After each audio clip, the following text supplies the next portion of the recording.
குழந்தை கட்டி பூஜை செய்ய குழந்தை இல்லாத குடும்பாவியாகிவிட்டேனே என்று நாகக்கண்ணி நாகராஜனிடத்திலே கண்ணீரை வடித்தார். பார்த்தார் நாகராஜன், அம்மா நாகக்கண்ணி, நான் இருக்கும் வரைக்கும் நீ கவலையே படக்கூடாது. உனக்கு ஒரு பிள்ளையின் ஞாபகம் வந்தா என்ன ஒரு பிள்ளையா நீ நினைச்சுக்க. எனக்கு ஒரு பிள்ளையின் ஞாபகம் வந்தா ஒன்ன நான் ஒரு பிள்ளையா நினைத்துக் கொள்ளுவேன். உனக்கு நான் பிள்ளை, எனக்கு நீ பிள்ளை. அதுக்கு மேல நமக்கு ஏன் இன்னும் ஒரு தொல்லை அப்படின்னு நாகராஜன் சொன்ன உடனே நாகக்கண்ணி பார்த்தா, ஆத்தாங்கரைக்கு போனா அண்ணா வாராமலடிங்கிறா மன்னவா, குளத்தாங்கரைக்கு போனா என்ன குழந்தை இல்லாதவள் என்று பேசுகிறார். தண்ணி பைப்புக்கு தண்ணி எடுக்க போட மாட்டோம்க்கா. உனக்கு என்ன அழுவுள்ளையும் கைமா இருக்க, நீ வந்து பெற முடிய. நான் முதல் போட்டிருக்கோம்ல கொடை கிடக்கல, அது உனக்கு தெரிய வேண்டாம். என் புள்ள அழுதுகிட்டு இருக்கு. ஆகையினால நான் சீக்கிரமா போகணும், வழிய விடுச்சி அப்படின்னு அவன் சொல்லுவா. உமா மாதிரி அகம் பிடிச்சவளா இருந்தா என்ன மாதிரி அகம் பிடிச்சவளா இருந்தா சொல்லுவா. ஏட்டி நான் வந்திருக்கேன், நீ தண்ணி பிடிக்க போறியா? ஆமா, அதெல்லாம் முடியாது. கொண்டு ஒரு இடி இடிச்சிருவா. ஆமா, என்ன மாதிரி ஒரு அப்புராணியா இருந்தா பிடிச்சா பிடிச்சிட்டு போ அப்படின்னு சொல்லிடுவா. ஒரே மாதிரி அப்புராணி. அப்பா அப்புராணியை பார்த்தா எவ்வளவு சும்மா இருக்கிறா சரி போட்டு அதனால என் மன்னா நாகராஜா என் மன்னா என்னை மலடி மலடி என்று மாநிலத்தார் பேசுகிறார்கள். ஆமா இறைச்சி மலடி என்று என்னை இனத்தார் எல்லாம் பேசுகிறார்களே மன்னவா என் மன்னா என்று அந்த நாகக்கண்ணி வெண்கொடியானவள் என்ன செய்கின்றாள் இன்னும் என்ன சொல்கிறாளே அண்ணா எப்படி கண்ணு நல்ல புளியமானோ கவிரோடு வாழமானோ கண்ணிலையும் காயாமலே கண்ணிலையும் காயாமலே கவிர் ஓடி என்ன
கண்ணிலையும் காயாமல் நான் கவிரோடு என்ன பலன் இருக்கும் அண்ணவா நான் பிஞ்சி புளிய மரம் பின்னலும் ஆடும் ஆலமரம் பிஞ்சிலேயும் காயாமல் பின்னலாடு என்ன பலன் இருக்கும் அண்ணா நான் பட்டத்தோடு மழை பொழியணும் பருவத்தோடு விதை விதைக்கணும் பட்டம் தவறினா நாமளுக்குத்தானே நஷ்டம் நமக்குத்தான் நஷ்டம் பட்டம் தவறி போனா பணங்கலங்கும் நாறு என்பார்களே இந்த வயசுலயே என்னால பிள்ளை வச்சு எடுக்க முடியலையே நம்ம எந்த வயசுல நான் பிள்ளை வச்சு எடுக்க போறேன் காய்க்கும் காலத்திலே காயாமல் போனேன் பூக்கும் காலத்திலே நான் பூவாமல் போனேனே மன்னவா சண்டாளி வயசுல இதுவரைக்கும் ஒரு புழு பூச்சி விட இல்லையே மன்னா நான் வந்து பூச்சி புழு வரும் என்னது கருப்பட்டி நல்லா சாப்பிடுங்க அந்த புழு பூச்சி இல்லையா அந்த புழு பூச்சி இல்ல பிறகு புழுன்னு சொன்னா ஆம்பளை பிள்ளை பூச்சின்னு சொன்னா பொம்பளை பிள்ளை இன்னைக்கும் சொல்லுவாங்க ஆமா எப்ப உனக்கு எத்தனை பிள்ளை இருக்கு எனக்கு 4 பிள்ளை ஊருக்கு 3 பிள்ளை என்ன ஊரானுக்கு என்ன 3 பிள்ளை ஊராருக்குன்னா 3 பொட்ட பிள்ளை வச்சிருக்கேன்னு அர்த்தம் அப்படியா ஆமா பொட்ட பிள்ளை வந்து ஊருக்கு பூச்சி நம்ம ஊரை வேண்டாமோ வேண்டாம் ஒவ்வொரு மரமா தாய் பேருவா ஆமா இன்னைக்கு வந்து ஆமா ஐயா பேரு என்ன பேரு ஐயா பேரு சேர்மக்கனி சேர்மக்கனின்னு சொன்னா ஆமா முதலாவது எழுத்து தலை எழுத்து சேன்னு வரும் ஆமா சரி அதே மாதிரி உங்க குழந்தைய கட்டி கொடுத்தீங்கன்னு சொன்னா ஆமா அவர் பேர் ஏதாவது ஒரு பேர் இருக்கும் அந்த பேர் தான் முதல்ல வரும் ஆமா அப்படி இருப்பதனால சரி பறந்து செல்வதனால ஒட்ட பிள்ளை என்னைக்கு நம்ம கையில இருக்காது இன்னும் வளர்த்துப்போம் பேத்தியா ஆமா என்னைக்கு இருந்தாலும் நம்ம ஒன்னா படிக்க முடிந்தாலும் ஆமா என்ன தெரிந்தாலும் மாப்பிள்ளை வீட்டுக்கு போயிருவாங்க தாத்தா ஓரத்துல கிடக்கும் அது ஆம்பளைக்கு ஒரே வீடு பொம்பளைக்கு 2 வீடு அப்படியா அதேதான் அப்படி இருப்பதனால மன்னா நமக்கு எந்த பிள்ளைங்க இல்லையே இந்த பாலா போன வயசுல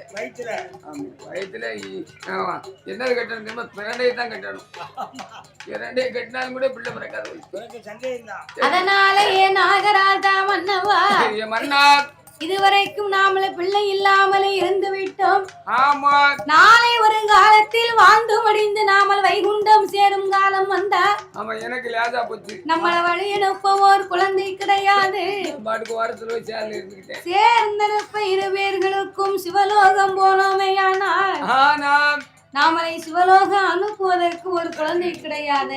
இல்லையே மன்னா. அப்படியே வாழ்ந்து மடிந்தாலும் ஆமையா நம்மளை அடக்கம் செய்யணுமானா பெரிய போராட்டம் வரும் அல்லவா?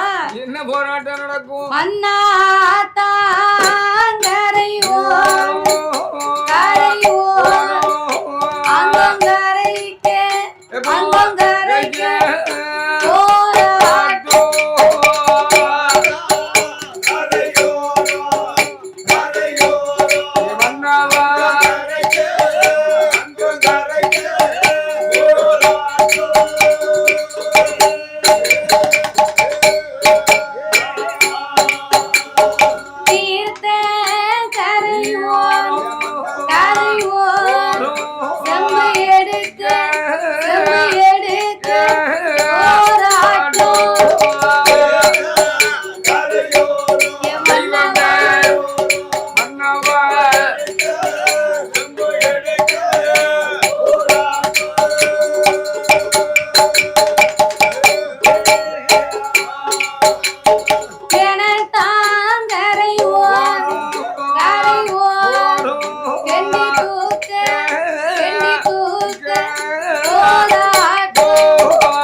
இனத்தானுடைய போராட்டம் இறந்து போனாலும் தீராது மன்னவா.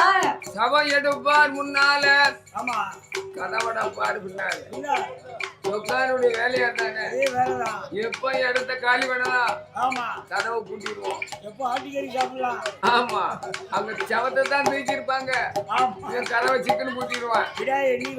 அந்த மாதிரி இருக்கு ஐயா. அதனால என் மன்னா நாகராஜா நாளை புண்ண நம்ம மாண்டு மடிந்து மரணமாகி போனாலும் நமக்குன்னு ஒரு பிள்ளை இருந்தா அது அவக்குன்னு வந்து உதவி பண்ணும். அப்படி நமக்குன்னு ஒரு பிள்ளை இல்லைன்னு வைங்களேன், சொந்த பெரியப்பா மகனை கூப்பிட்டு உங்க சித்தப்பா திடீர்னு செத்து போனாரப்பா, அவருக்கு ஒரு பிள்ளை இல்லாம போச்சு, நீங்க தான் வந்து காரியம் பண்ணணும் வாங்கன்னு கூப்பிட்டா அவன் சொல்லுவான், பணம் காசு இருந்தா கூப்பிடுவதற்கு முன்னாலே வந்துருவான். பணம் காசு இல்லைன்னு வைங்க, போங்கடா கோலத்தவங்களா, நான் எங்க அப்பனுக்கே கொல்லி வைக்கல, அவனே பாவி கட்டின வீட்டுக்கு வெள்ளையடிக்காம போயிட்டா, இவனுக்கா நான் கொல்லி வைக்க போறேன். ஒண்ணு மத்தப்பைய சித்தப்பனாவது செத்தப்பனாவது தூக்கியாய் சவத்தை அப்படின்னு சொல்லுவான். அதான் பணம் பந்தியிலே குணம் குப்பையிலே என்பார்கள். பணம் வந்து பாதாளம் தைக்குமா, எரியக்கூடிய ஈட்டி வந்து அதுக்கு எவ்வளவு ஒரு பவர் இருக்கோ எரிஞ்ச வேகம் வரைக்கும் தான் போகுமா. பணம் வந்து லேசில போவாது, பாதாளம் வரைக்கும் தைக்குமா. பணத்தை கண்டா பிணமும் வாய பிளக்குமா.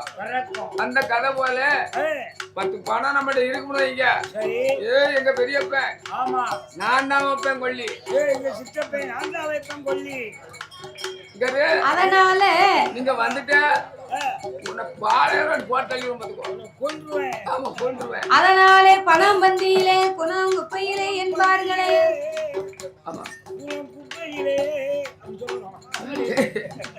அதனாலே மன்னா இனி நாவல் பிள்ளை இல்லாம இருந்தால் நமக்கு மதிப்பு கிடையாது, பிள்ளை இல்லாம செத்து போனாலும் நமக்கு மோட்சம் இருக்குமா அப்படின்னு சொல்லி அந்த நாகக்கன்னியானவள் கணவனுடைய இடத்திலே வந்து, மன்னா இதுவரைக்கும் நம்ம 2 பேருமே ஒரு பிள்ளை இல்லாமலே இருந்து கொண்டு இருக்கிறோம், அதனால இனியாவது நமக்கு ஒரு பிள்ளை இருக்கும் என்று நமக்கு தெரியாது, நான் வச்செடுத்த வளர்த்தாதான் பிள்ளையா? ஆமா அதனால சரி காசை கொடுத்து ஏய், ஒரு பிள்ளையை வாங்கி வாங்கி அதையே நம்ம பிள்ளையா வளர்த்து கொண்டா என்ன? கண்ணுக்கு கண்ணா வளர்க்கலாமே ஏப்பா ஏ அம்மா ஏ நாகக்கண்ணி, இல்ல என்ன நீ சொல்வதை போல காசை கொடுத்து ஒரு பிள்ளையை நான் வாங்கி வளர்த்தாலும்